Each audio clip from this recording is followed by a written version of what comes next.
भाजपा ने 16 साल राज किया मान्यवर। 6 साल अटल जी ने किया, 10 साल मोदी जी ने किया और 5 साल और मोदी जी करेंगे। एक प्रकार से 16 साल हमने शासन किया। 16 साल में हमने 22 बार संविधान बदला, संविधान के अंदर परिवर्तन की। और कांग्रेस ने 55 साल करा और 55 साल में 77 परिवर्तन कांग्रेस ने भी किए, कांग्रेस के शासन में भी हुए। अब भारतीय जनता पार्टी और कांग्रेस दोनों ने परिवर्तन किए। ये परिवर्तन का टेस्ट कैसा था, किस प्रकार से किए गए? संवैधानिक प्रक्रिया से भी परिवर्तन होते हैं और संविधान को तोड़ मरोड़ कर फॉर्मेलिटी कर भी परिवर्तन कर सकते हैं। परिवर्तन करने का उद्देश्य क्या था, क्या हासिल करना था? क्या हमारे लोकतंत्र को मजबूत करने के लिए परिवर्तन किए गए? क्या हमारे जिनको अधिकार नहीं है ऐसे लोगों को समकक्ष अधिकार लेने के लिए परिवर्तन किए गए, या अपनी राज्य सत्ता को टिकाने के लिए परिवर्तन? इस पर से ही पार्टी का कैरेक्टर, पार्टी के चलने की पद्धति और पार्टी का संविधान में विश्वास ये सबको मालूम पड़ता है। मैं ज्यादा संविधान के संशोधन में नहीं जाऊंगा मान्यवर। दोनों प्रमुख दलों के 4 संविधान संशोधन को मैं लेना चाहूंगा। पहला संशोधन हुआ 18 जून 1951 में।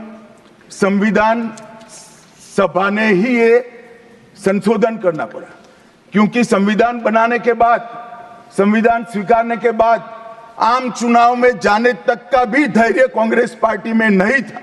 अभी लोकसभा नहीं बनी थी, अभी राज्यसभा नहीं बनी थी और संशोधन लेकर आए।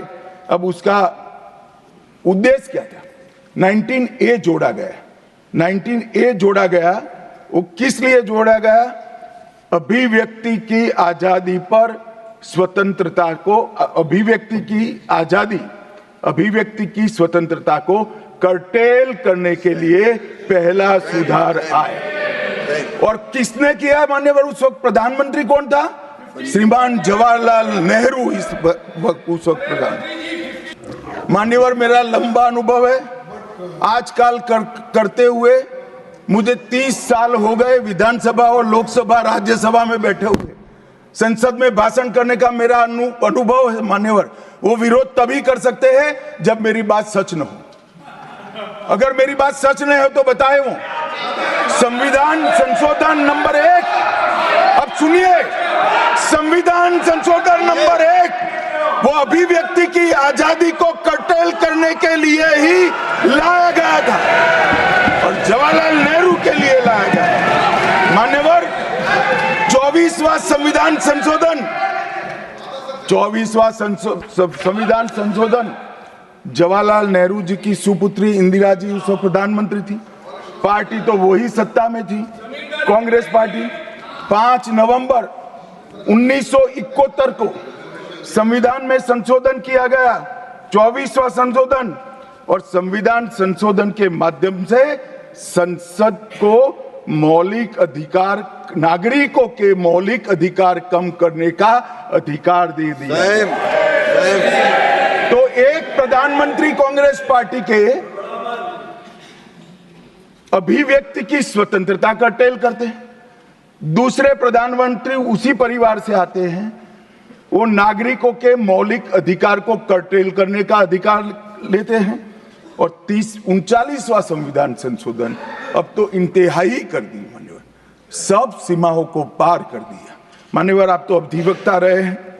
10 अगस्त 1975 का वो दिन हमारे संविधान के इतिहास में बहुत, जब भी जिक्र होगा काले अक्षरों से ही इसका जिक्र करना पड़ेगा। उस वक्त 39वां संविधान संशोधन आया मान्यवर। 39वां संविधान संशोधन क्या था? इंदिरा गांधी जी के चुनाव को इलाहाबाद हाईकोर्ट ने अमान्य घोषित कर दिया। अब ये अभी कुछ नहीं है, ईवीएम ले लेकर घूमते हैं, हारते हैं और ईवीएम ले लेकर, ईवीएम ने हरा दिया, ईवीएम ने हरा दिया, ईवीएम ने हरा दिया। सुप्रीम कोर्ट ने 24 बार ईवीएम की अर्जी नकार दी। चुनाव आयोग ने 3 दिन ईवीएम 10 से 5 बजे तक रखा कि भाई कोई हैक कर बताए।